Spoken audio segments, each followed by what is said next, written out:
नमस्कार। या किल्ल्याचे नाव आहे पुरंदर।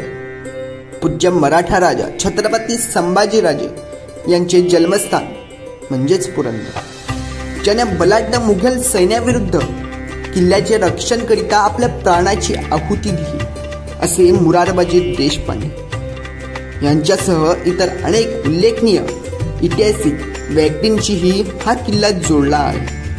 तथापि किल्ल्याचा इतिहास केवळ युद्ध आणि करारांचा नाही, हे त्यांच्या भिंतीमध्ये जतन केलेल्या समृद्ध सांस्कृतिक वारशाबद्दल देखील आहे। प्रसिद्ध केदारेश्वर आणि पुरंदरेश्वर मंदिर यासह अनेक मंदिरे या किल्ल्याच्या सांस्कृतिक महत्त्वाचा पुरावा म्हणून उभी आहेत। तसेच या किल्ल्याची उंची 4472 फूट एवढी आहे।